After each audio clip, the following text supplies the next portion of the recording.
And yeah, special thanks to Dan Schiffman, because I think for people like me who were super scared to I think coding, a he lot of made people have made the whole similar thing feeling about Vinay. accessible and also feels approachable. His I content have feels an very approachable. implementation. So yeah, I think this much thanks I owe to him. Uh, My name is Tejas. I'll just start. So I'll just talk because I think I'm very new in this group and I don't know anyone personally. So I'll just talk about myself first. So I'm from Pune. Uh, I did my communication design from National Institute of Design, Andhra Pradesh. It's in Amravati. After that, after college, actually, from last almost almost like 1.5 year or 2 years, I've been doing type design at a place called Ek Type. So we make fonts, especially in Indic scripts, and I mostly work with Devanagari script. It's in Bombay, but I work from like home from last a month now. And then like I started creative coding very like not a lot ago actually. I think like from this year, January or something. So not like experience in creative coding. So like yeah, I would say that this presentation is a bit like a happy accident to me because like how I ended up presenting here.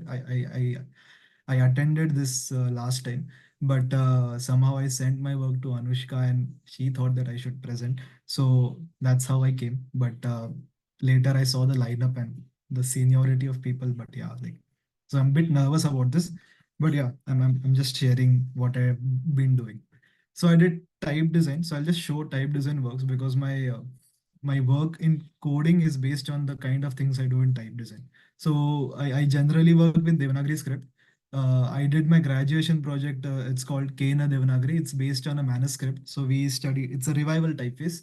We studied manuscript, and based on that, we made these two styles. And it was like it has a style access to it. So which is a slightly newer thing in type design, not in type design, but in Indic space, where we have this sharp kind of a style and also a softer kind of a style. So it can do variable and all. And yeah, like after that, like recently I've been working on this font called Kodai, which is based on Tamil typeface by Siddharth Jaishankar, who did Tamil Kodai and Latin English Kodai. And then I took an inspiration from that and started making the Devanagari version of it. So it kind of looks like this now. And the typefaces I actually almost done. The whole family, like now Kodai is a big family. There are like all script versions of Kodai, and I think all of them will come out soon. So yeah, this is what I do on daily basis, kind of a thing. But so technology and letter forms have a certain connection. Like whenever we kind of study, like letter forms is something which is like very much connected to technology. And when I do all this type design things, I do coding and basic stuff. This is not very heavy coding. A lot of things that I do are seen and like very limited functions, but I got introduced to coding through this by doing type design. And later on, basically I saw some people's work which really inspired me. So some of these guys are actually super famous, but like Veera Vandesayab is very famous. If you have any, like if you know, she is from Media Lab, so she's been sharing work in many places. But all these other people also, they do a lot of type and creative coding related work, and like superb work they do. And Because of these people, I got really interested into exploring creative coding. So that's how I started coding. I had a short course in my college of creative coding, but I was not really interested in that at that time. But somehow, when I saw that so much can happen with type only with creative coding, so I kind of did that. So yeah, like first basic stuffs I started, and started adding type into things and all, small things, one step at a time kind of a stuff. And yeah, like later on I started seeing I can do interactions and all that stuff, so mostly P5JS or processing stuff. And then like so on the left hand side, it's a tool. Like I was heavily inspired from that space type generator that Keel does. So I was just seeing that how I can make tools and things like that. So yeah, like stuffs that I have been doing. uh, also, like, so many of my stuff, they are heavily based on these tutorials out on YouTube. And the what I do is I just basically add a few things. So this is a simple thing from any computer vision ka um, tutorial, where they have this circles, and they make it big or small based on the threshold of value. I just convert that into a letter form, and something that I just like doing, because I've, like, on daily basis I work with Devanagari, so I'm so sensitized with the script, so I can, like, I like just playing around with it.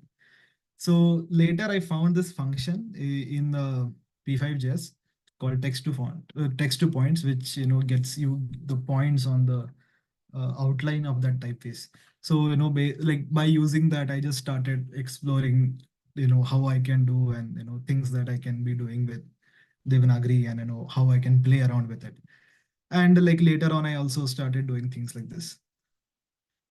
So yeah, so basically how this happened is simply because I had this one lettering. So in egg type we do this thing called letterbox, where we do lettering in our free time.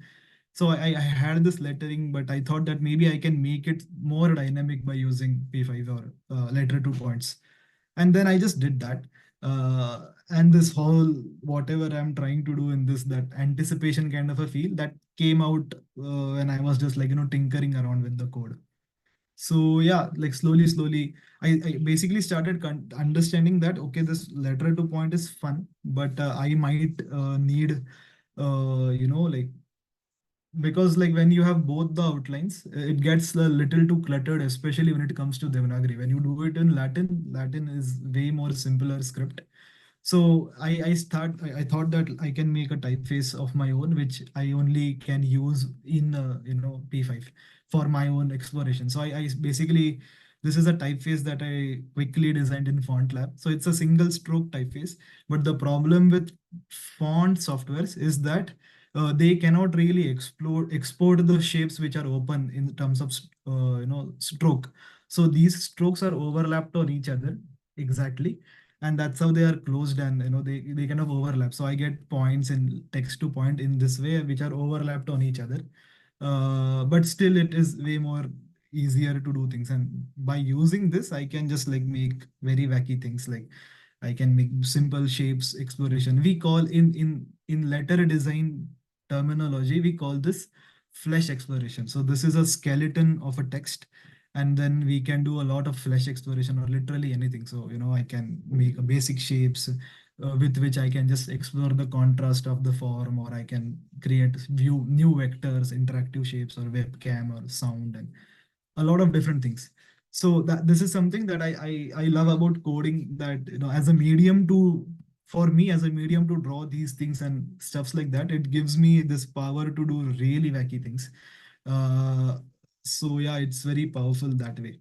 And then later on, I just added a few more letters, that what all things can be done. Actually, a few days ago only, there was this one typeface uh, that they released from some Brazilian type foundry, where they had this Phool Patti Jhadi ka things, which I think they made some kind of a um, some kind of, I think, what do we call it, particle system kind of a thing that they made, which they are pasting on the same point. So right now my flesh explorations are actually very limited. They are all are repeating steps on a point, but there can be very interesting things that can be done. But when it comes to Devanagari, there are some challenges.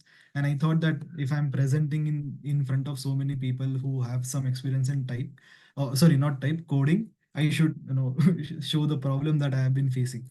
So if I write this word in Devanagari in that point, letter to point, this is gonna show up.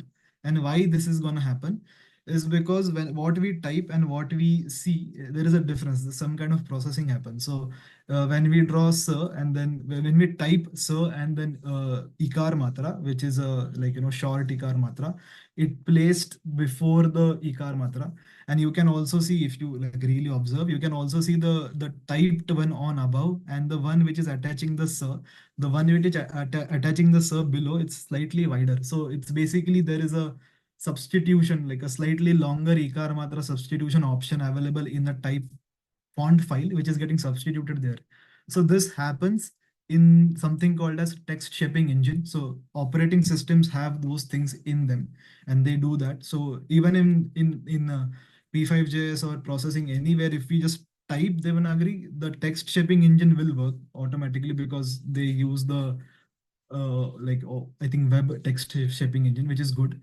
But when we get into something, like letter to text, I'll explain that why that happens or why I think that happens. Even the and the, like the halanta the, it becomes a different conjunct, which is the, which is inside the typeface, but that does not have a Unicode to it. So what we type are mostly the things which have a Unicode, and there is a process that happens in between. In Latin, this doesn't really happen. Even in Latin extended, where there are diacritics and all, each and every diacritic form have most probably have a what we call as Unicode Unicode associated to them. Since they have a Unicode association, they can type and it can directly come out. But we have some processing that happens in between. So there is a distance between what we type and what comes out. That's the issue. So what is supposed to look like on the above, it looks like what is below. And if you really observe, it's basically that it's just putting the things that are typed in the order which are typed above. Actually, in this, I've typed the before. It's my mistake. But it will just basically do that. It won't attach anything or do the processing which is required in between. And this doesn't just happen with, like when we do things with letter to points. It is gonna happen whenever we are going to whenever we want to draw individual letters, or whenever we want to mess around with the shape of the letter. Because the way I have seen it does it, or the only way that I know it does it, is that it cuts down the individual typed character, and then it basically works on that. That works with Latin, but that is not going to work for Devanagari or any other Indian script, because the way our script can gets processed is based on what is there around them. So the neighboring characters are really important, and the again the same discussion of how Latin is a very linear script, but there are not all the scripts in the world are like that. So that's a issue. So I have just stated the problem is that how to get an access of an individual letter in a Devanagari text string without detaching it from neighboring typed characters. It's a problem that I am facing, and please do tell me if there are people here who can actually help me with it. But or like whatever, like some clue how we can go about it or something like that. But it's a thing, like this is the issue that I'm facing. If we solve this issue, most probably we can make the whole typeface the way there are English typefaces and all. We can also maybe make, and most probably if we solve this question, then maybe in other scripts also we can make, maybe. But yeah, apart from that, even like this problem is there. It's super fun to do this, and I think that's the only reason why I do it. Like it's very much fun to do it, and it has this aesthetics that are very new. So that's all actually I have to show. But what I will just talk is basically that what's next. So yeah, like I do new scripts and things like that is because like people ask me sometimes that why do you do Devanagari? And it's apart from it being my the script that I do, I'm comfortable with and things like that. It has a fresh aesthetics, and with new scripts there are new challenges to tackle. So it's more fun, I think. Latin world may there are so many things that are happening, but also if you check out what people are doing in Cyrillic, in Latin extended, in even in Japanese and all, it's pretty cool.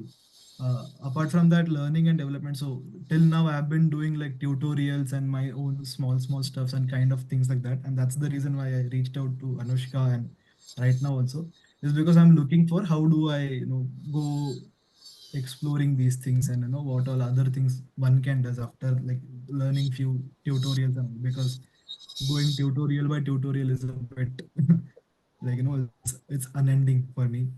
So I would love to sit with someone, maybe collaborate, I don't know, but or just get some guidance on what are the possible, or how these things are practiced. And yeah, like I was thinking to do masters in space like this, design technology and all. And obviously there are these American schools, very big names and things like that. but yeah, I don't really know what they exactly do, because a lot of their curriculums and whatever they show on this on their curriculum list and all is so complicated to read. But what they do, or many people that I follow, they come from that. So I'm pretty excited for some of, and yeah, special thanks to Dan Schiffman, because I think for people like me who were super scared to coding, he made the whole thing accessible and also feels, approachable. His content feels very approachable. So yeah, I think this much thanks I owe to him. So yeah, thank you so much. Thanks for listening to me.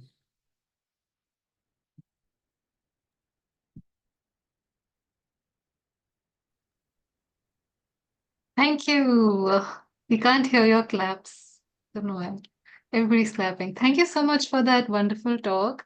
I don't think you should Yeah, worry about if you're a beginner, because it's like the things that you know, other people might not know, and things other people know, you might not know. So please don't worry about, and you shouldn't think about like your sketches being trivial or something. Amazing. yeah. Thank Thank you. you for sharing with us. Yeah, thank you. There are a bunch of things in chat if you want to know. And we have small window for questions. Does anybody have questions? If you can Yeah, unmute I have yourself. question Okay. always. Oh, someone has in the big group with lot of in the studio. Maybe you wanna ask first. Okay, Yes, anybody can go ahead. okay, I'll go. This black t-shirt brigade, I'm going first. Okay. Nobody got that, I think. Okay. Thank you. Your work is really beautiful. It was very nice to see it. I was just wondering, this even I was facing yesterday with the Hindi letters separate and the, having the Dandi on the top. If that's like, do you guys have something for that in when you are designing the typefaces, or they have to be kind of always separate?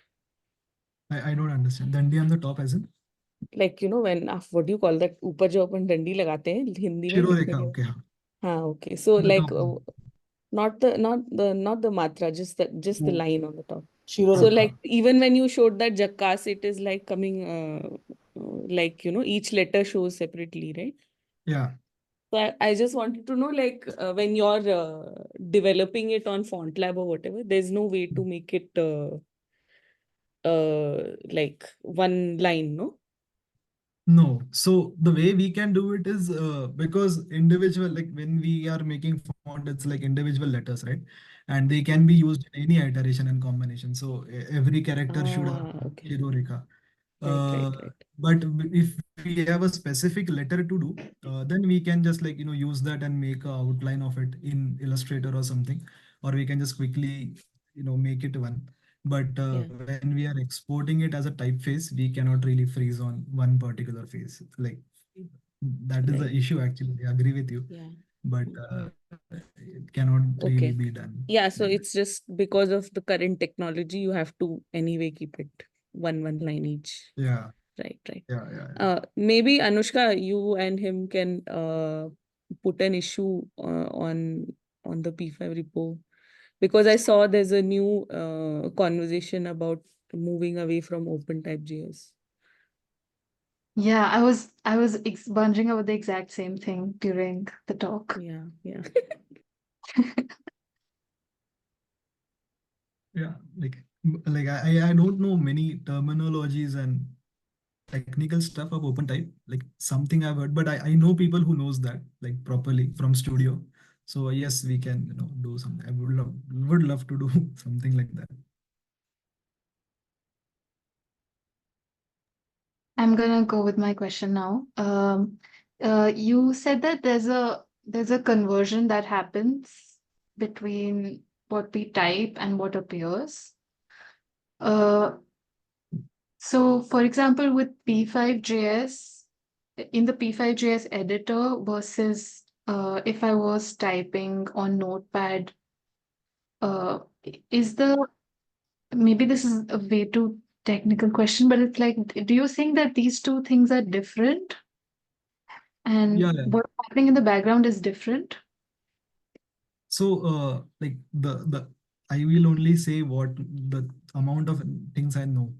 So when we do it in P5, most probably the shaping engine which is used is the Chrome's or the web's shaping engine or whatever that P5 has put into it. It's usually web based, and most of these web based engines are way better actually. When we do it in Notepad, and that's also different for Mac and Windows. So because I use a Windows machine, the Drawbot, there is another software called Drawbot, or which is similar to processing. They are too much into type and things like that because they are from this KABK school, which is a famous type design school. So they do it in Mac because they use the basic shaping engine of Mac. That's why they have a lot of font related things that can be done, which we cannot do it in processing P5.js, even in Latin. So it's because processing and P5.js is based on, like, they want to give access to wider audience, but on the other hand, Robot is only Mac based because they use the basic things of Mac. So yeah, like there are two kinds of conversions that happen. One which are inside the typeface, which is a open type thing, open type codes which are there, and another part is this shaping engine, which is the part of operating system or whatever platform that we are using. So both of them come together to correct have that correct shape. So yeah, I don't know if you guys know anyone, but I think uh, if people, there are some people around who are doing some work in fonts, like in languages like Arabic and Japanese and all. Maybe we can talk to them because they would also face these issues for sure, because their scripts also are pretty complex. But I don't know many people personally, so yeah. Yeah, I can give a sim basic like 101 maybe, yeah, about making fonts.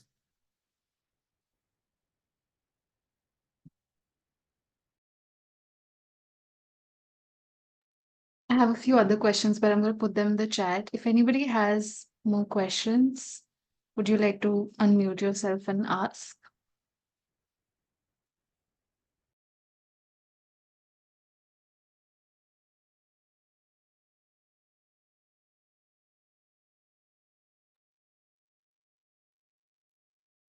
Okay. So maybe if people don't have more questions, we can move on to the next person. Thank you so much, Tejas. It was so lovely. Thanks. Um,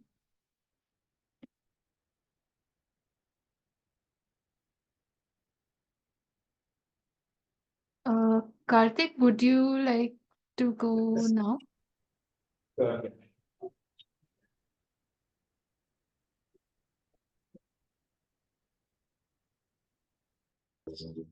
think you leave many other. Okay, so there's nobody else now after me. I know. I didn't want it, but now that we have. Okay. Anyway, a bunch of you, I think, must have seen a majority of this already. But sorry. There are some new things. Anyway, sorry. Stop that. I'm going to run through one particular thread of my work, which starting with data, design, and art. Sorry, that's all three, but basically data and design. It's mostly, I'm going to talk about where I started and how this data is sort of permeating through in different ways over the years, and from very, very early work to some extremely recent work that we have done in collaboration with Vinay. You met Vinay, right? And Vinay is on the call now, so we'll probably try and get him also towards the end. So quickly jumping, this is work from 14 years back, one of the earliest programming coding work. It's using daylight. Okay, sorry. For those who don't know, have a background in architecture. I run an architecture studio. So there's a lot of work that kind of overlaps between the art and the design part. And this particular one is, I don't know if anyone else has used V4, VVVV. Only the old folks here know about it. No. It's actually one of the earliest, it's not the earliest, but definitely it's video on. Oh, where is that? Oh, yeah, okay. Sorry. Yep. Is it on? Okay. Yeah. So VVD is started along the same time as processing. It's a real-time interactive toolkit built in Berlin by a group of very interesting people. Um, and it's one of the earliest visual graphic programming languages. So while processing was already doing phenomenally well in terms of introducing code to non-programmers and make it easier for artists, V4 or VVVB is purely visual graphics. So it's all these nodes. This interface on the left is it's called beta. Now there's a gamma version which is much more evolved over the years and looks much different from this. But this is this is the interface from there. So literally, what this was a project in grad school. I was looking at trying to create there's a lot of data that's come from simulations, and we're trying to write a quick interface to kind of visualize this in real time. And for someone who has no idea, who's never programmed much at least, this was fairly easy and quick to kind of jump on. Let me show you how this looked. Should have it somewhere. I'm sorry, it's 240p. I just realized today morning, I think either Vimeo has reduced it or probably this was what it was back then. So it's literally what's happening is there's a big window on the wall. It's changing these two dimensions of width and height. And you see the change in daylight levels inside the room. So it's a big room with one window and trying to kind of, very trivial today, but for back then, especially when you didn't have access to tools, you had to, even the database tools were fairly, I won't say rudimentary, but not easy for people who don't program or who are not in the data science field. So anyway, so this toolkit is one of the first things that I used to try and build interfaces and across multiple projects, but quite neat. And I'll show you the gamma version later today. Sorry, in some time. It's pretty phenomenal. You use Touch Designer, I'm guessing. Touch Designer? Never heard? Okay. Now there are many, many toolkits like this. This is one of the earliest one and the far more. Anyway. So there's no art in this. It's purely data, not even data viz in that sense. It's data and trying to read it and trying to create this interactive tool. A slightly more evolved version, again, this is also data, is energy data in buildings. This was done in processing. So again, I'm talking about 2010, 11. Processing was heavily used for all of this, apart from the generative art and everything else. Any custom written data visualizations were done in processing quite a bit because, again, the libraries were there, easier to pick up. Even grad schools were doing courses teaching either Tableau or this for database. So, so this coincidentally was an interesting scenario where at Harvard they had the engineering department who had a course in data visualization, and they reached out to the architecture department wanting people to come because they wanted designers as part of the data science courses. And they said, we want to collaborate. And bunch of us went. Obviously, none of us had no clue. Imagine architects ending up in a data science class. So, but they do a good job. It's taught well in terms of obviously the color theory, this and that. But more importantly, processing was the base. So then, this is the last one, which is called non-art project I'm showing today. So this is even slightly more complex, where I'd taken up that work from before with all the simulations and whatnot and built this interface, which is much more complex. And this was written in pure Python. So at this point, I was writing the interface, writing the code, writing all the, so the interface is sort of, okay, I have screenshots here. Yeah, okay. So I don't have the actual screenshot of the tool, but it looks exactly like this. You had a CAD editor, you could zoom in and zoom out, draw some things, and in real time, it calculate we were calculating about, in this particular case, the amount of natural ventilation, the airflow in a building. So this was meant, again, 2012. So I was working on this as a prototype for architects to have something easy to use, like on an iPad, very early iPad versions we had back then, where you could load this up and you could literally sketch, and in real time it would tell you the potential of your building in terms of whatever parameters these were, carbon footprint and this and that, but completely written from scratch in Python.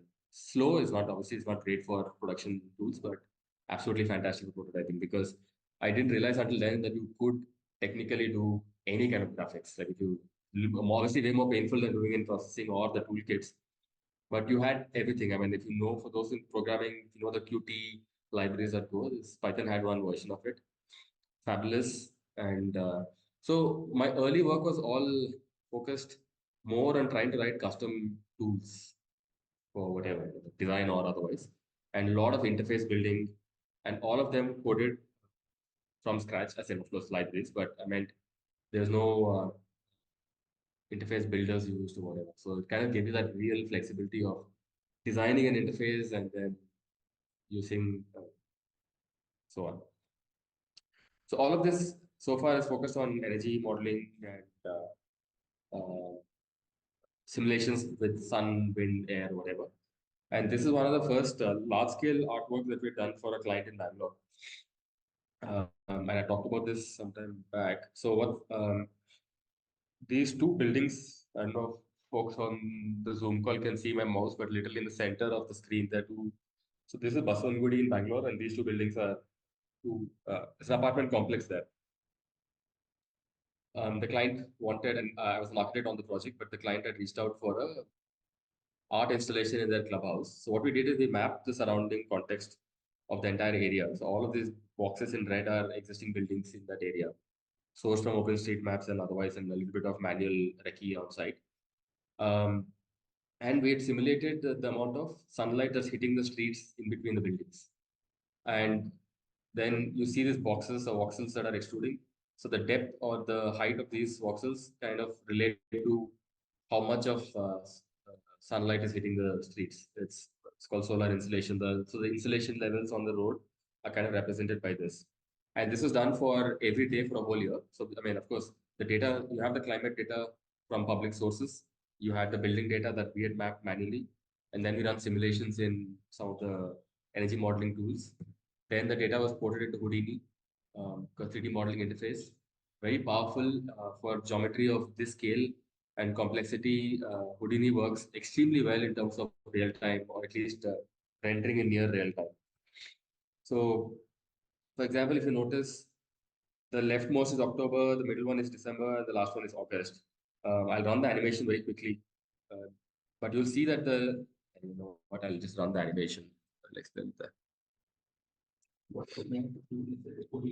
Houdini is a 3D modeling. It's a VFX tool um, used mainly by game designers, VFX in Hollywood and everywhere else. And sorry, this.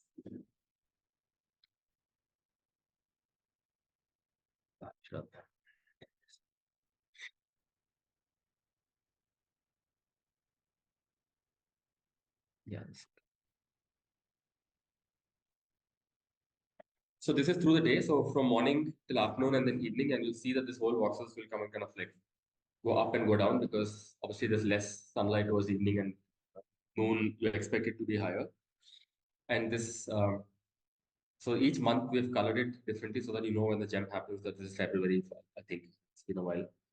And over time, so this installation was done in such a way that it's running on a large screen in the clubhouse. So when you're just hanging around or whatever, over time you start correlating to these colors and the change in, or the pace in which these voxels change, and start and kind of get, without knowing anything about the data or the science behind it, you get the impression of what the streets around you are, how hot they are, or how much sunlight they get through the year. Because you realize that some months it's just a little bit, just like extrudes or whatever, very small jump and comes back, and some months it's like quite significant.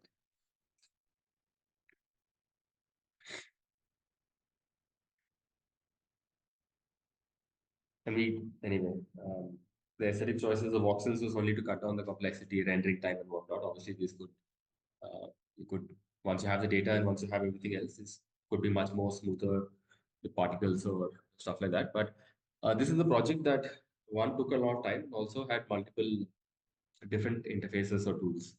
So a lot of my work is very cross, I won't say disciplinary, but very it's involves too many different tools to each do one specific thing and then kind of join them in some form.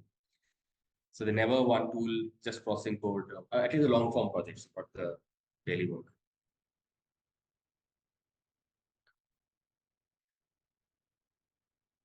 I had the link here.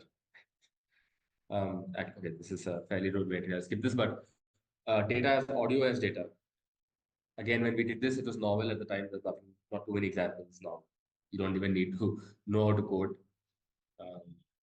Let me see if I can. Nothing interesting per se about this, but just trying to build on this idea that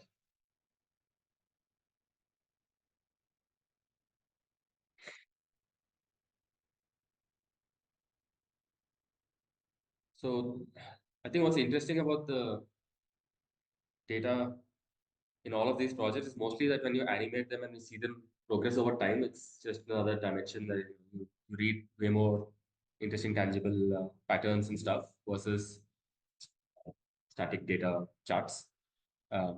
Anyway, I'm not in the business of creating database, so I can take the liberty of messing around with it a little bit where it doesn't lose very fine line, and I'll show you the next project where it's very easy to bullshit with data and create some very abstract looking things that happens all the time. We've also done it. But it's also not, I mean, to do intention is very easy, but even if you don't want to, it's actually a big challenge when you try and figure out where to draw that abstraction or where to draw that. Right? If it's zero abstraction, then it's just chart. If it's too abstract, it's a piece of art, but has no connection to data anymore.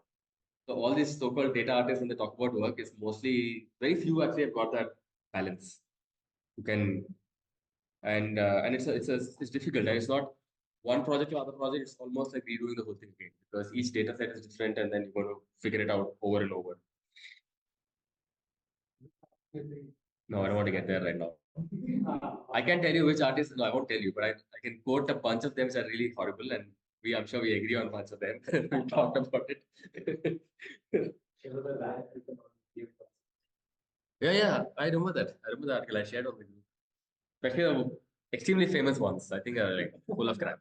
I'm sorry, I don't. I mean, the beautiful graphics, like unbelievably good in terms of the aesthetic quality. But then the moment you try and sell it that this is data driven, I'm like, yeah, please. That's just unnecessary. But anyway, so this project, we'd done this. Somebody had commissioned us to. It never got installed, but we were approached for you know how all these in most cities you have it. Bangalore also you have this one screen which talks about AQI, air quality index. That's there when you come from the airport. Somewhere you'll see a billboard with AQI so much. So somebody reached out to us saying, is there a better way to kind of convey this information? Like, who cares? You know, like people are driving, everyone's stopping, looking at the AQI, but that doesn't mean anything to anyone. And is there a better way to convey that information? So we just thought out to say, okay, look, how do we look at air quality, pollution data, and create a visualization where you don't read this is an air quality. I'll talk about how this works. Where the idea is not to sit and analyze about exactly what's happening, but to get the shock value. Like when you see it, you know that this is horrible or this is great and this is in between. So what you see here is it's like a polar, whatever, like a clockwise from the top, Jan to December. And this particular one is data set from Santa Cruz East in Mumbai. And it is scientific or reasonably scientific enough in the sense that we didn't manipulate the data or mix things or show it wrong. But obviously, if you make a bar chart showing, you know, Jan to Feb to March, you get better idea about exactly what's happening. And this one's a lot of liberty taken in how we visualize this. But if I show between these three, and even if I didn't talk to you about anything except tell me which city or whatever, which location has got the worst air quality and the best, it's very obvious, you know, easy to guess that the middle one is really bad and the last one is fairly good. And of course, we were going to display the AQI also at the bottom and talk about something, but we also wanted to show real time this thing changing. So if this was installed, the idea was that this would be there, and we already have stations that are kind of measuring the air quality. So we only have to hook that up because from the government somebody reached out. So we said, okay, just give us that, we'll hook it up, and this thing will start slowly animating. This is static. We've not done the animation because we never hit the project finally. So the idea was that, over the day, through the day, you start seeing this thing change. Maybe it shows up like this light green and yellow or whatever at some point in the day, and then by peak traffic hours is something in the middle. But of course, all these three, the middle one is Delhi, the last one is Bangalore, and the first one is Mumbai. But I had intentionally picked the worst spot in Delhi to get this data and the best spot in Bangalore. So AQS also, if you take an average for a city, they don't make any sense, which is completely bullshit because that's bogus. So it's weird, wrong to say that Bangalore's got fantastic air quality and Delhi's got really bad, because pockets in Delhi are horrible, but there are pockets in Bangalore which actually match almost this. I've done that. We've mapped like tons of stations and I realized that there are quite a few pockets which are really bad. Anyways, so had every place or location had one of these, or at least some. Then thought the idea was to this was part processing. The render was done in Blender, but eventually we could not. If we were going to install it, it can't be Blender because that would be real time. So mostly we would have done with either something like a touch designer or a V4, because those toolkits work better with real-time graphics, the WebGL or the user GPUs.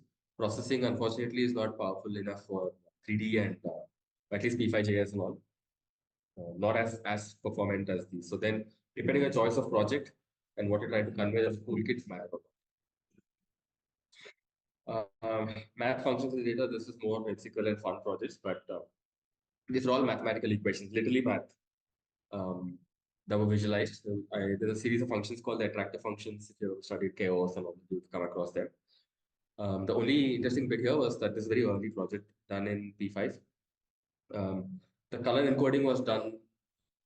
So the curves that are forming or the point, actually it's only point data. So there's just a series of like a few million points that have been plotted.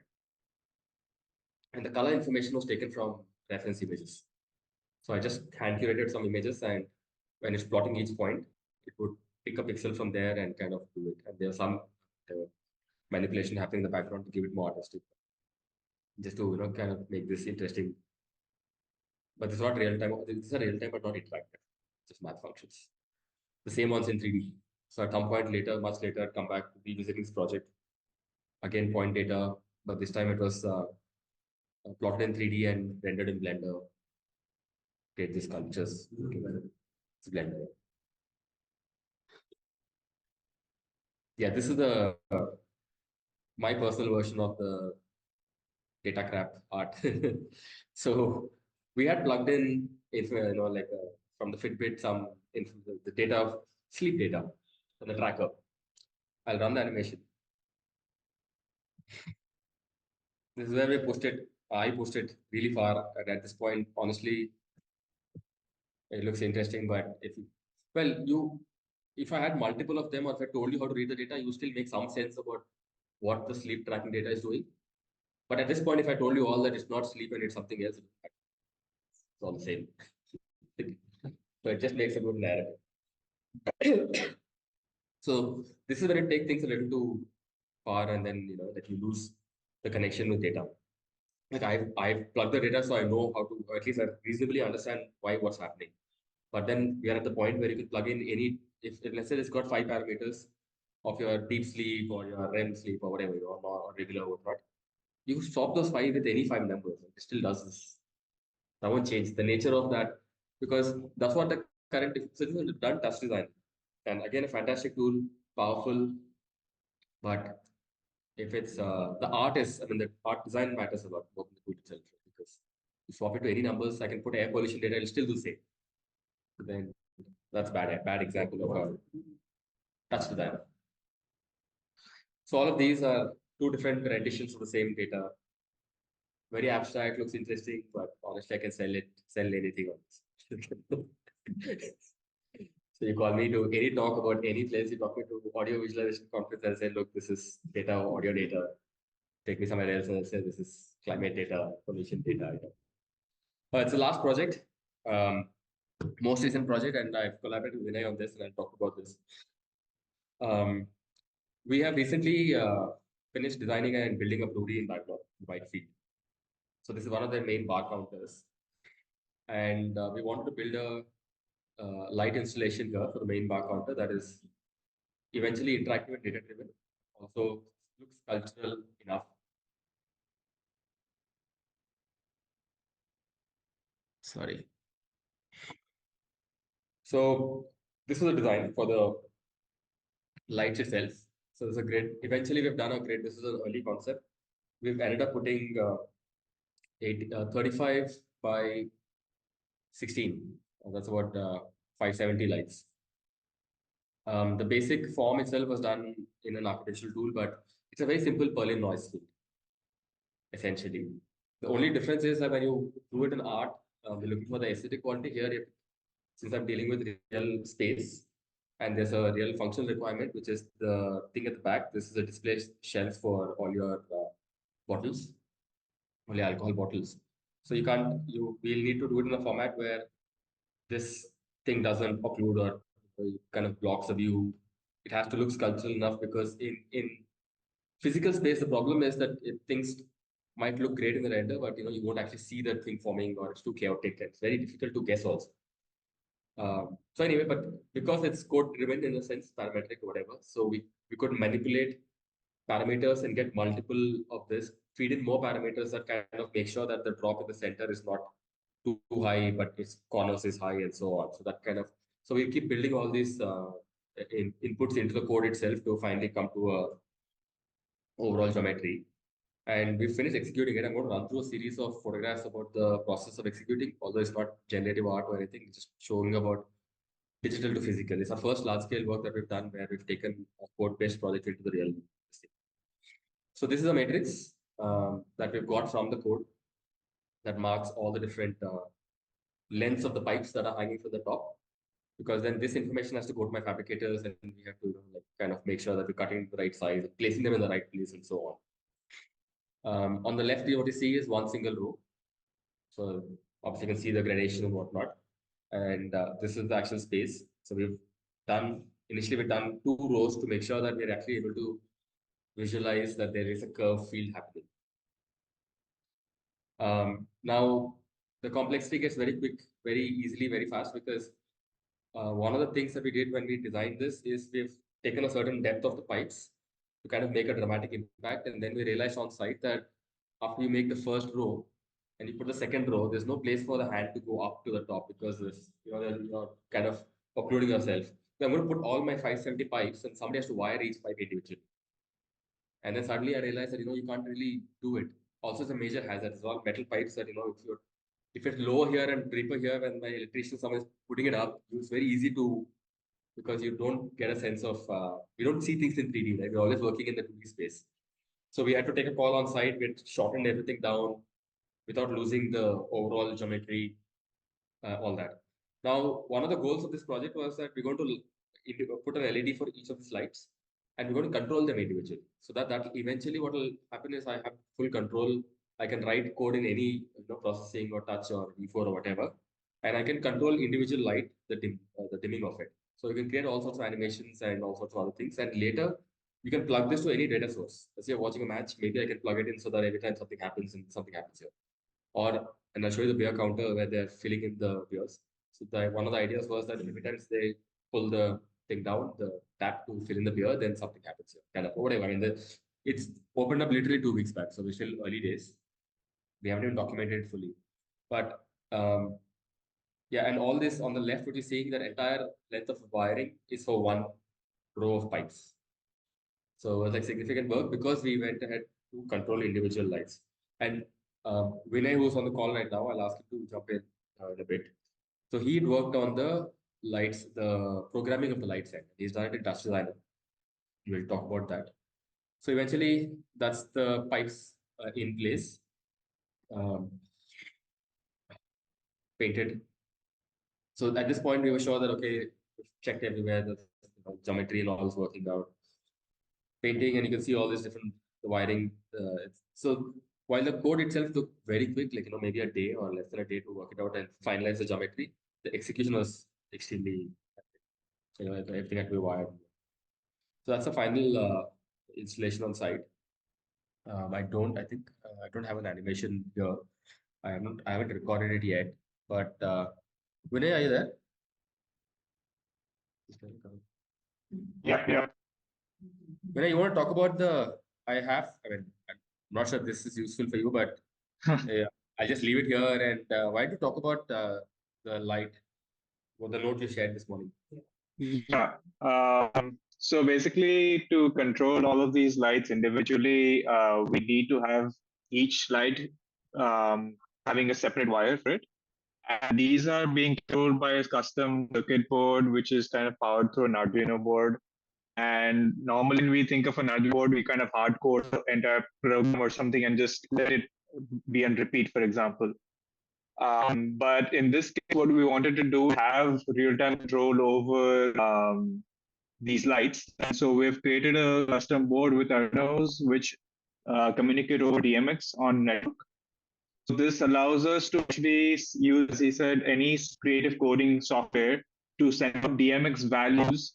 And DMX, for those who are not familiar, is basically a protocol to control lights in general. And this allows any creative coding platform to control these individual LEDs as a sequence of patterns or any data driven or anything that we want to create.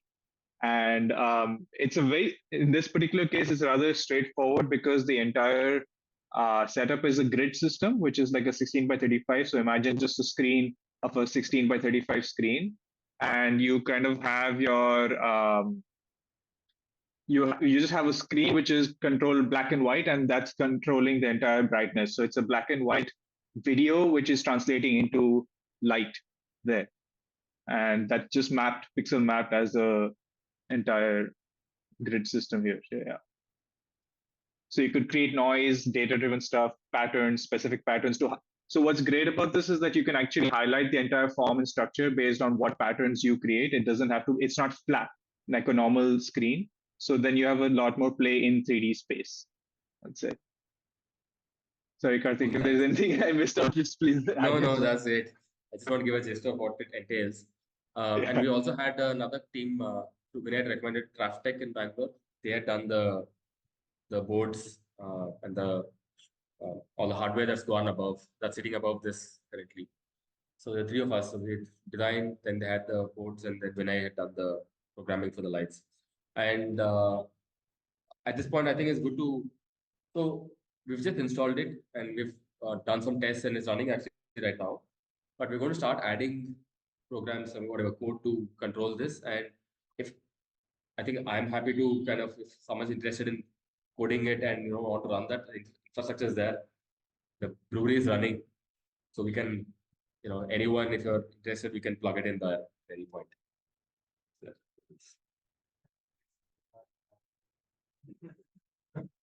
We'll do a CCSanté there. Get everyone to program something and we'll plug it up. Anyways, I think that was my last slide.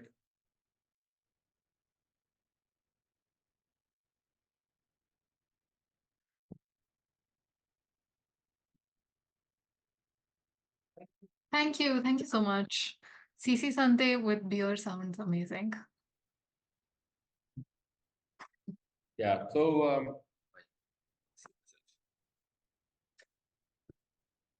yeah, we were talking about doing what do you call? I asked Abhinay also saying, once it opens and it runs, we should all do one of the audio algorithms. And they have a DJ console setup. And our plan is to hook this up to that eventually, so that if you're doing an algorithm, then we can try and get the lights to also kind of respond to that. So that would be super cool. I'll send you the location. It's literally open. So at this point, there's not even enough crowd, so it's like kind of nice to go. Very large space. Mannheim is the space. Mannheim, like the German city. Huh? Yeah, there's actually an alcohol. They brew. They have their own brewery. Yeah. So yeah, so we should do it. Everything is there. We just need more people to code and do whatever funky things, and it's all there. So, yeah, absolutely. We have everything set up there, screens. Screens are going to come.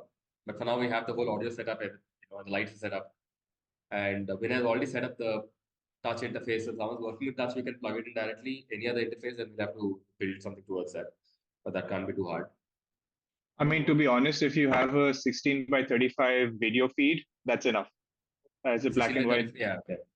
That's enough to kind of, so you could create anything on like P5.js, and if you can export that out as a video or even through some sort of NDI or anything, you can basically allow anything to be, even a webcam for that matter could be controlled to set the lights up. Is the line like a single pixel or Yeah. is there like a No, sir. No. Single pixel at the moment. No, it's dimming from 0 to 1. Yeah. That's the whole reason we went this far. Otherwise, it doesn't make sense. All of it is easy. But since we said we'll do it, we thought we'll go all out and see how much is possible. We used between Vinay and them and us, we were still clearing out snags. Like we have one pixel not working or one row suddenly glitching out. And it's not the software, it's the hardware, and that's a whole different ballgame. They have wired this thing 3 times already. All this we had rewired the entire thing twice. So we put everything, and then we got to know that we had made a mistake in the way we rewired the whole place. So, but it's fun. But it's also it's very interesting because once you get to the physical space, then your constraints are way too many, and then you have to be very judicious with what you do in the code. Otherwise, you can go ballistic. Like my data art friend, you can do whatever. But the more you want to make sense, then you got to be like constrained. Like the more you are. But the output is quite beautiful actually. Just to see these things kind of. So now you can like you have a grid, you have a X by Y grid, and what you do with it is up to us. So I'm serious about getting you all to send some code, and Vinay and I will figure out how to plug it in. it's more Yeah, no, we didn't want to do that. Would be too much. we toyed with the idea, but we said no. Also, what happens is if it was a uniform field, that's it. If the height was all the same, and they're changing colors, that makes sense. Now we already have this complexity, and then dimming. So that's too much chaos. And the moment you add color information, again, it's easy for us to, but it'll look very bad inside. The pipes. So that's because in the daytime, you don't see the lights much. Then that form has to read. And it's a very rustic, industrial grey black place. So the red is standing out. Orange stands out, but they're too bright. And then the evenings with lights on and orange, that won't make sense. So red was this. Yeah. Especially the height field. So they have a grid and then each one's got a height information. Very, very simple polygons. It just looks interesting. But it's hardly the actual form is not complex to build on. I have a very big question, but I don't know if you wanna. I don't know if I can't go for it. No, it's a very like big conversation, I think, but it's just like which people or whose work did you reference or admire earlier, and was it? Personally, I feel some of the best creative coders that I've seen, I've got talking about my generation. Yeah. Of people who've used, in early 2000s, I'm talking about 2006, 5, creative coding was done in ActionScript. All the processing was there and it was a degree to come up. Flash had some of the most amazing interface and you could write code and do stuff. And the co-founder of oh God, I keep forgetting now. What's a big marketplace for art for all sorts of Etsy? Etsy, one of the co-founders, I forgot his name, one of my biggest influences, and he's done some phenomenal work. I've talked about him before. I will send you the name. So this chap was doing extremely interesting stuff in mid 2000s, and to me, one of the of course, the MIT Media Labs always had. In fact, that's where all the processing has come from. And John Maeda was teaching, and under John Maeda, you had all the guys who are involved in processing today, right? Schiffman. Okay, Schiffman was not with Maeda, but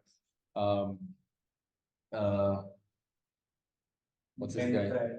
Yeah, Ben Fry and Casey, but what's it's, the processing version in C++, open frameworks. What's that guy? Jack. And then you had this person who's teaching in Carnegie Mellon, Golan, level, right? So all this bunch. So it's very interesting because when I started looking at creative or whatever, first got exposed to this, there are only few people that you could also internet in the early days, right? No YouTube or what. So about 6 or 7 individuals, out of which 5 were from Media Labs, and all of them at the same time under the guidance of John Maeda. And who done, if you go back further, you'll see this tool called Design by Numbers, right? And John Maeda had even earlier had conceptualized certain things that they were testing it and doing things. So Media Labs in that sense, 2001, 2, 3, whatever, in around then, I would say has the biggest influence on this entire field. Not that there weren't people who were doing this earlier, but as in terms of the scale of activity happening in one place that shaped this entire field for across the planet. Because you had two groups, one was the Media Labs and one was in Berlin. The entire VVE group and the touch designer is also a part of the VVE, as in there's like this one group that does both. So the V4 and there were a few other toolkits that are happening. So in Europe you had something called the demo scene, of course, America also. But the demo scene had the first biggest creative coding stuff happening. And a more formal and this thing was through Media Labs. So I think between these two groups we have everything. We can trace back everything we're doing. An action script before Adobe bought and ruined it. I think Macromedia had Flash. Yeah, literally, right? And I'm also sorry. Oh, yeah, Adobe again. So until Adobe bought it and ruined it, ActionScript and Flash were like brilliant. Like I can't explain how amazing the tool was and how beautiful the coding in that was. And it had this timeline where you could do animations. It's different from the way we're doing now, the draw loops and all. But it had that built in, like you could control things, and the basic vector graphics that you had there was absolutely phenomenal. So you could do all sort of simulations, like what you see in processing, you could do it there. I think that was the biggest influence I would say start with. Everything until about 2015 that I've seen were all the older or the earlier creative coders, and then we had a bit of lull, and then with the the good or the bad crypto jump and NFTs, we've seen like this huge other generative artists and whatnot. But otherwise, it's the first generation or maybe second generation. I don't know. Those were the 2000 to 2012, somewhere around that, more or less the biggest activity. I found a PDF version of Schiffman's first book. That's how I could learn processing. There's no, like I said, YouTube was just beginning then, and there's no tutorials. I still have that copy. Printed it out because you couldn't buy it in India. Nobody's selling it. Yeah, but we've come a long way, and I think today we have like tons of tools which kind of also avoid some of the overhead that you had earlier, because you still had to understand programming to a certain extent and to get into the scene. So now you have the advantage of being able to jump in and then choosing to go more hardcore if you want, or if you don't and you're like want to be at that level where you're happy with and you're still serving what you're doing, then you have that opportunity today. So you didn't need to. So the barriers are even lesser, and much lesser. And communities, so many communities now across the tools, which is critical.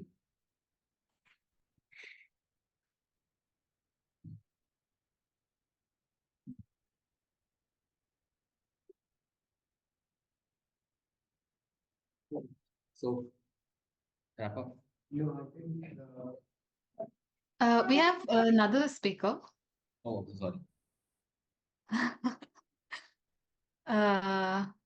Pranshu, if you're okay to go.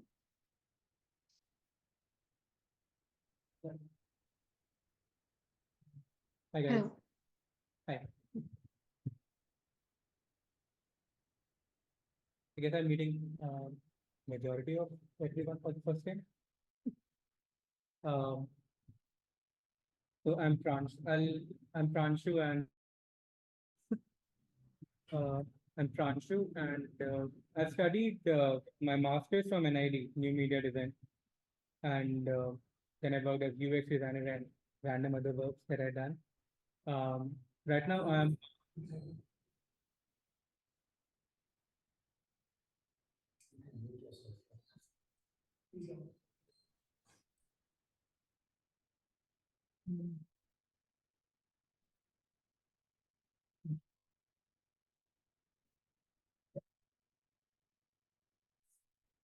Yes, we can see your screen now. so since this year, I run with a bunch of my friends a small studio. We call it Studio Poetics. Today, I wanted to share work that we have done collectively uh, in the past few months. Most of these works are just random works, and some of the work that I've been doing for the past couple of years. Um, we are a team of four, actually 3.5 as such. Three of us working full time. One is a student. Kirtana is still a student. She still contributes with us. One of the things that designing frameworks along and one of the frameworks that we worked on recently was called From Known to Unknown. The larger idea here that we were exploring has been explored before as well by Kenya Hara and a few more philosophers. The idea is to inculcate curiosity and not take things for granted, things that we believe that we know. So that is the idea. So making things unknown to discover the never seen before. This was a set of activities that we had created, and then we conducted a workshop at NID around this, a 2 weeks workshop. These are some of the outcomes of that. The topic for these things was water and how people can reimagine water and its association with them. So the students came up with outcomes like games around water and then installations and other things, and how the meaning of water changes along with the context. Other thing that I work with is materials. Allowed to make some kinetic sculptures. There's no motor or anything, but they basically like a vertical turbine propeller design, just taking that as base and then designing them. Same with this one also. This is also working to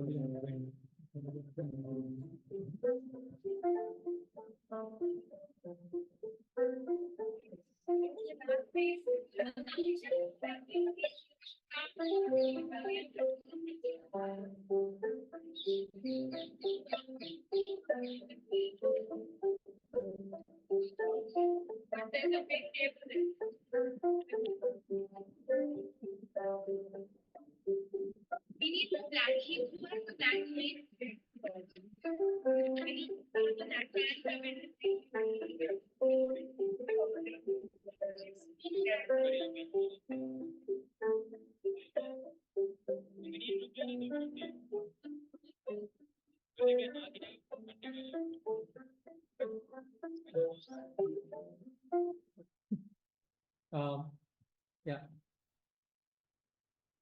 Apart from select frameworks, then I like to work with mechanics or in movements.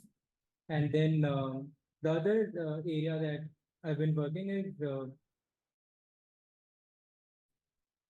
e-textiles. So at Collab, the studio Anuvad, and we created a bunch of products and solutions there. Some of the textiles.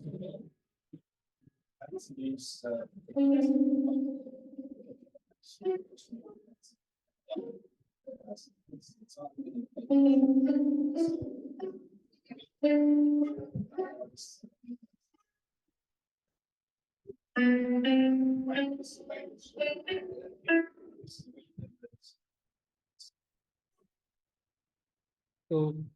this particular piece is hand woven on loom, um, and the whole art piece, acts as a MIDI keyboard basically. It's Bluetooth enabled. It's based on BLE. The communication protocol it would be like BLE. So um, it it it can like you can pair it with your phone or your laptop, and then it can basically like generate any sound. It sends MIDI signals, and you can generate any sound from Ableton or any software for that matter, which can take MIDI inputs and can generate sounds, play samples here. We ended up creating a mobile. The app can sing or play that we see here, and and we can select an instrument and it can play the sounds of that instrument. We showcased this at Dutch Design Week and Raw Collaborative in Ahmedabad.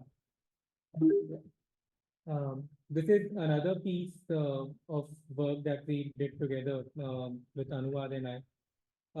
This was hand woven rugs and cushions that can heat up.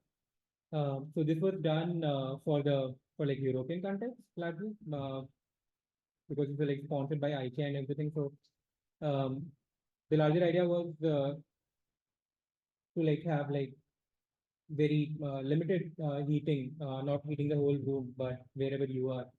So we had we have like woven these conductive wires within these rugs themselves, um, and also within the cushion. So these were some of the cushion designs that were there.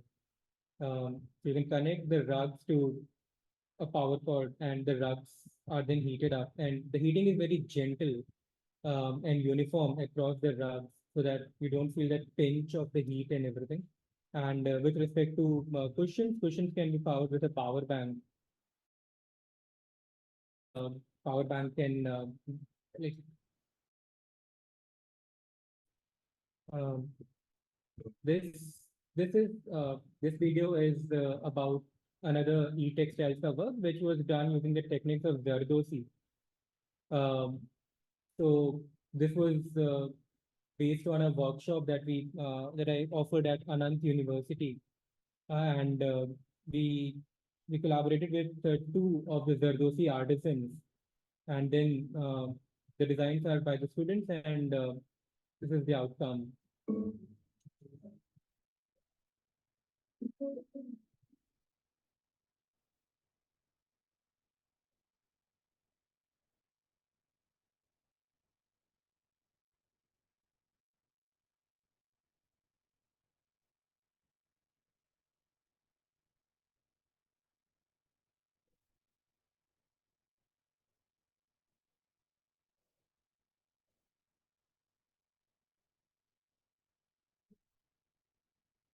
So like this particular piece, uh, it is more of a narrative here. If you had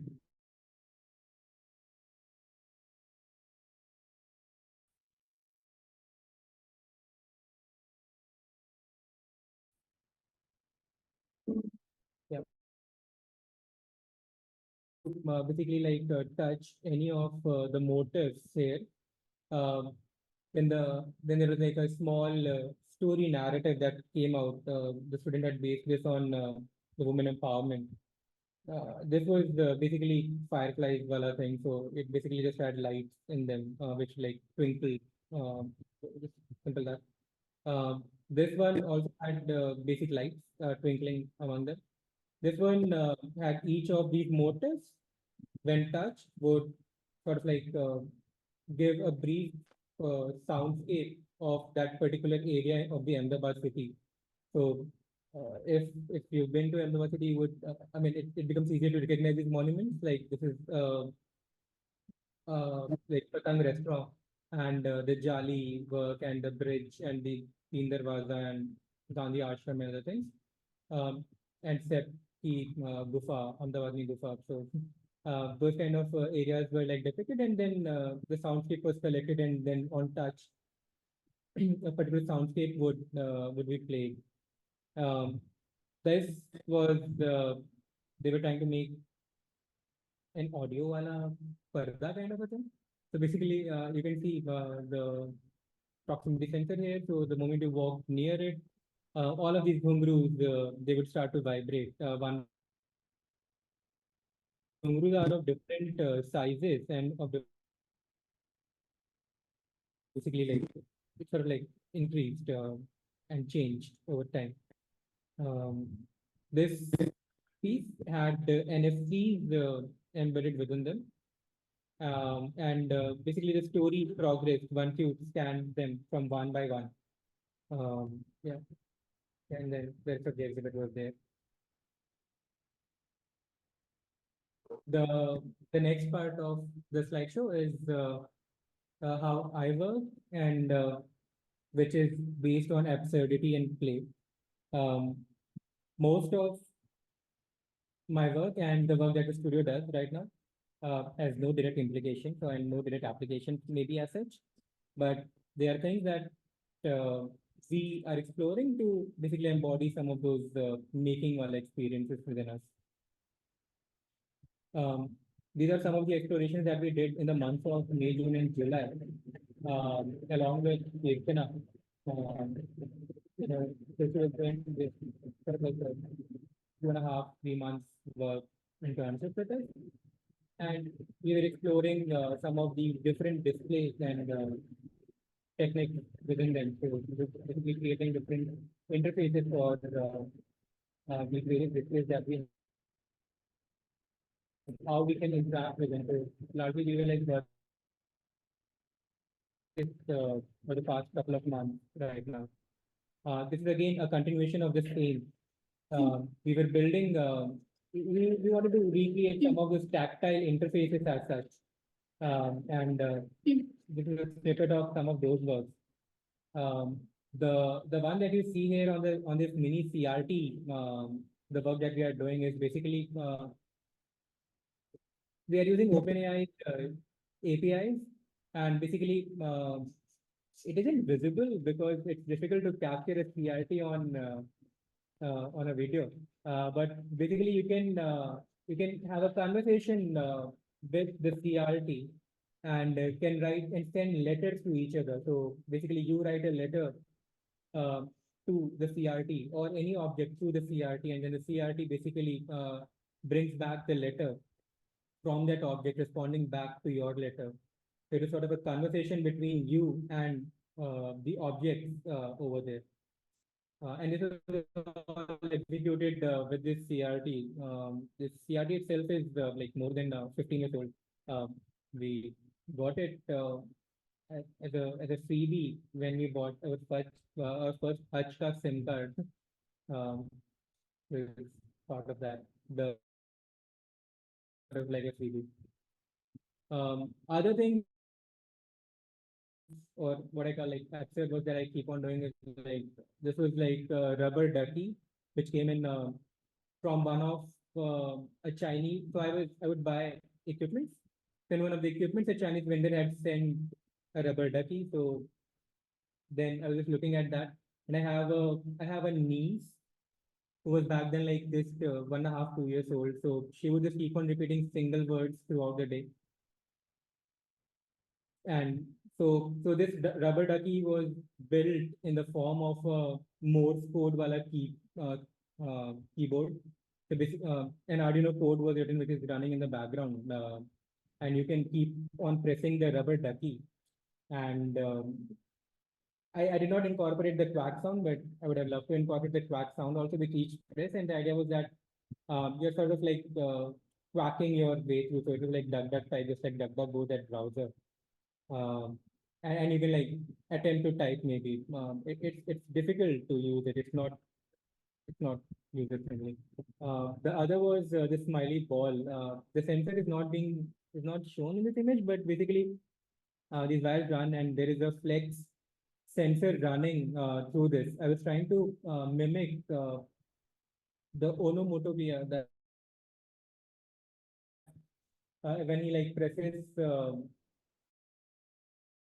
instrument by this Japanese studio called Meva Denki, and it's a synth kind of an instrument wherein you can change the timbre and the tone, the pitch of the sound, and the instrument has basically a mouthpiece, a mouth kind of looking part here, and then a shaft. So you can rub your fingers on the shaft, and that changes the pitch and the timbre, and you can change the tone with by pressing the face there, and how big the face actually opens. So it's trying to mimic that using a flex sensor placed on a smiley ball.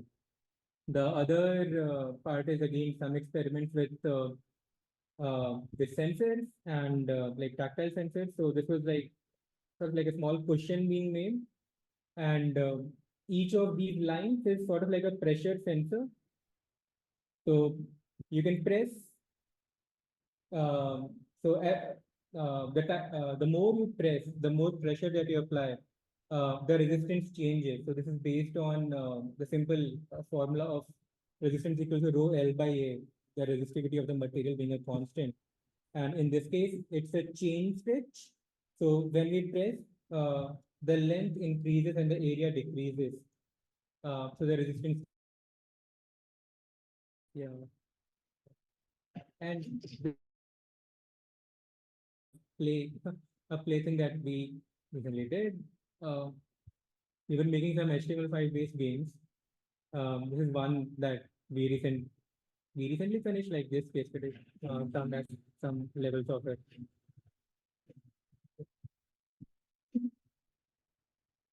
These are all hand painted works that then we animated in some in Blender and some in After Effects, and then sort of like convert that into this game. And it's easy to die. So this is another piece of work that we did, and yeah. So this is the space that we work with. We've been sort of like building our own joysticks and everything, and then some other random things that we keep on doing. Yeah. So that is largely what I do, like in summary, and what we've been up to. In terms of what lies in future for me is um, for next at least a year or year and a half, we are focusing more on like making some custom hardware and simple games. Largely in terms of themes, it's more homely kind of themes that we are exploring.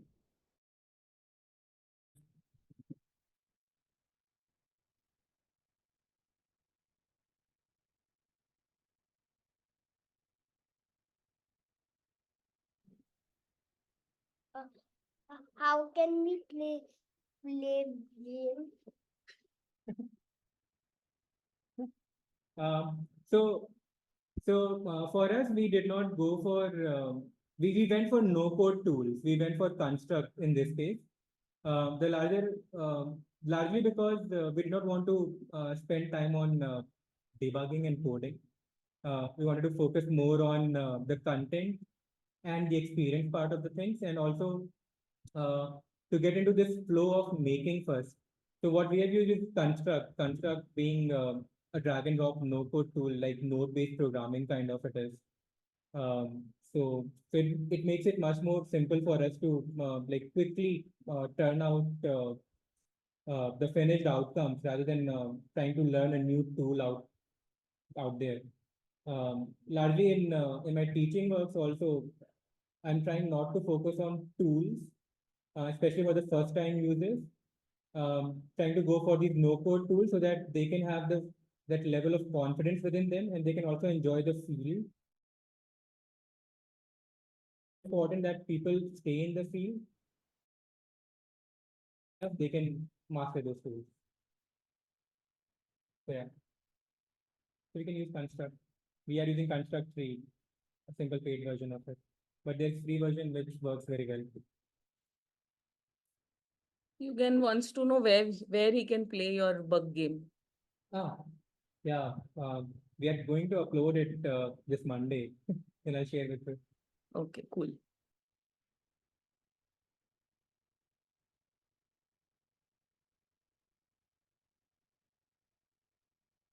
Thank you so much. Thank you so much, Pranshu. I think it could have been my internet, uh, but your voice was like slightly, maybe in the recording, it might come okay. I'm not really sure, but in certain places, I think it was a bit laggy, maybe. Uh, but the video share was fine, so it should have been okay. Thank you for sharing. I just feel like you've shared such a broad range of work that uh, it's it's so many things and so many different fields. Um, do people have questions? I'm sure people have a lot of questions.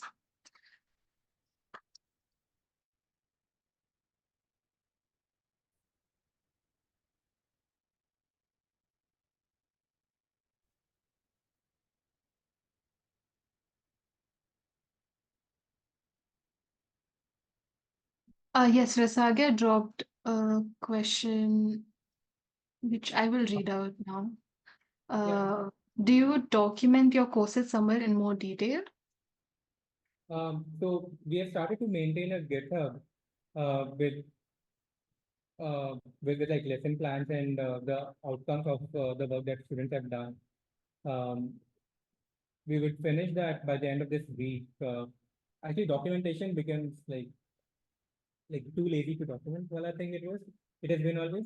But very recently we created a GitHub and we've been like starting to like post, like add everything there in detail. Uh, we are finishing that documentation this week, so then I can share that.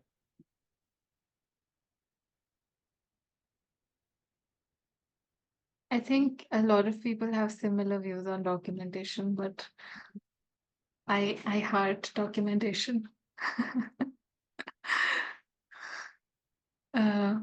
Yes, if you can share it Yeah. with me, maybe I can also share it on the Instagram later. Yeah.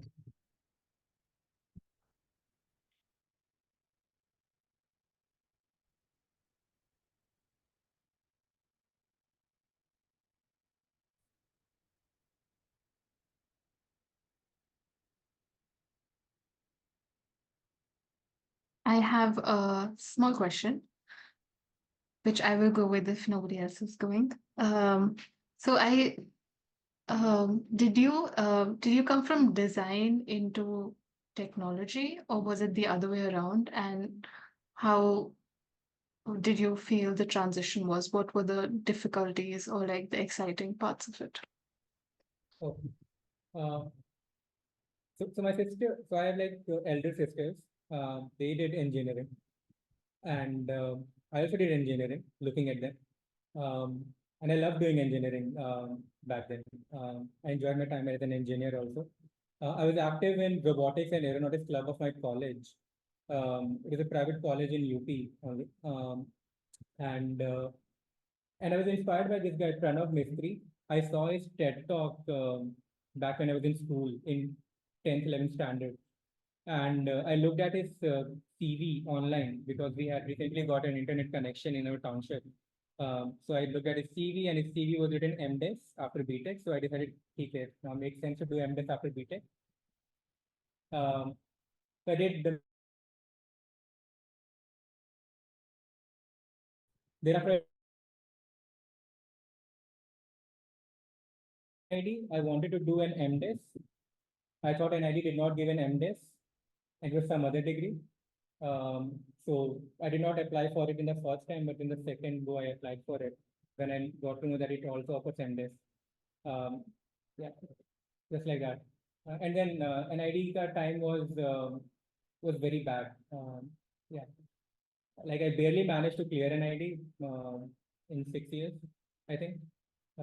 I joined in 2015. I convocated in 2021. Um, with 5 point something CGPA or whatever they give right now.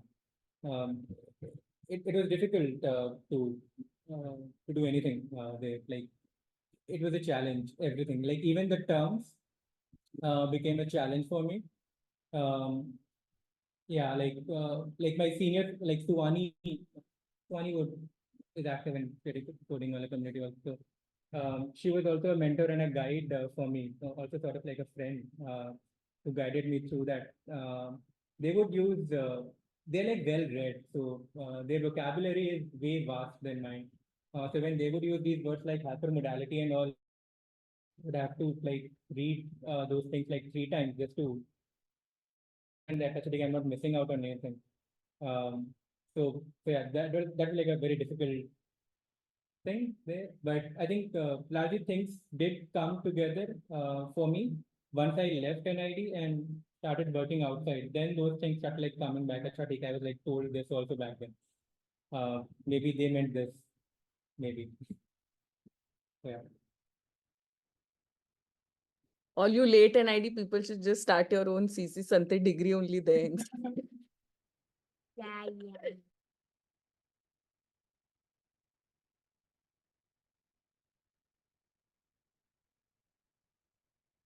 I would attend. Please start it. You'd be teaching, girl.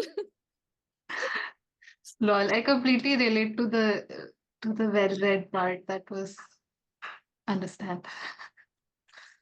So tell me, like, when you're doing all these experiments on the side, how do you, like, how does it all start? Say, like, maybe just take that TV for an example. Because also you're doing it together at the studio. So, like, what's your like current process like? There is no process as such. Largely it starts either of the two ways. Either it's something intriguing that we have lying around, and then we push for like hey, what if we did something like with this? So what could that thing be? And the other is wherein we out of the discussions that we keep on having. So the studio has a lot of discourse going on amongst ourselves, largely on a very meta level. Maybe it's a thing that comes from NID or maybe from the discipline new media as such. But there's a lot of discourse that we keep on having within ourselves. And within that discourse, sometimes that would lead to some or the other inquiry, like the works of those interfaces that we were looking at right now. That is sort of like an inquiry towards these tangible interfaces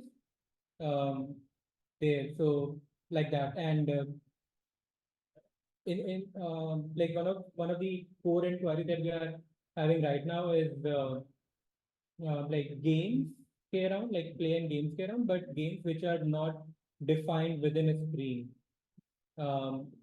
So we are prototyping something around that, which the studio would showcase in the month of December in Ahmedabad, Gandhinagar basically. There's this show called Raw Collaborative. Um, it's a gathering of architects and interior designers. So we are some of our work there in the month of December, like the first or second, 4th till 8th of December. That would happen. So largely it's either inquiry based, and then we keep on doing these smaller experiments within that sketch. We call them sketches. So we keep on doing these smaller sketches within that, which help us embody some of those theoretical frameworks that we've been discussing amongst ourselves. Um, and that part we do document in detail. And then the other part is like this TV or the smiley ball and other things. They are uh, purely out of play of the material that we have. So we are trying to do these random works also, not trying to do everything with an intent, but the intent being just to get into this play and flow with the material itself, and material being largely for me it's like the hardware. For some of my team members, it's more towards 3D and visual. Some for one, it's more towards code there. So that's how we balance it. Yeah.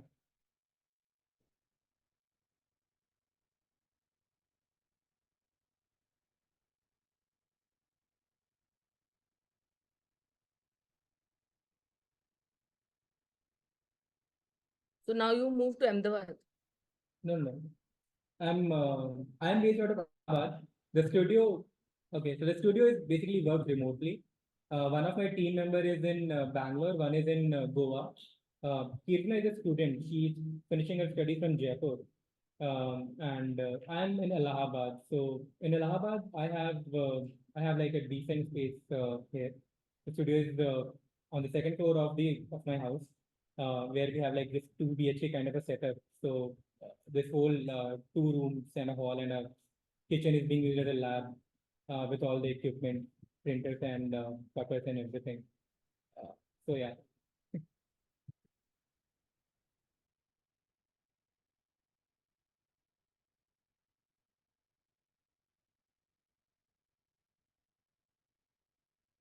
So we are working like remotely, and then whenever we want to prototype something, then we assemble. We assemble largely in the studio itself for a month or two. We prototype and then we again disperse and then we continue to contribute on this.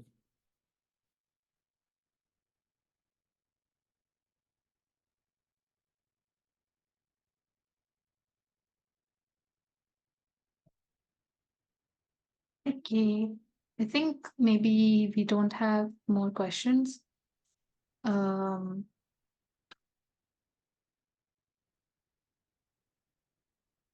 and this is the time where maybe we do group coding, but I want to check how energy levels are because it's almost 5. It's 5 now, right? Yeah, I think we've crossed the 5 mark. Maybe we'll skip on the group coding this time. Give back. Yeah, we've already crossed. But we'll definitely do that next time around. I think the talks this time have been really amazing. Thank you to all the speakers and everyone who's come. Yeah, I wish I was there in the new PCL lab too. Bye. Bye. Bye bye. Thank you. We'll upload the video. You haven't stopped recording, Anushka. Yes. I'm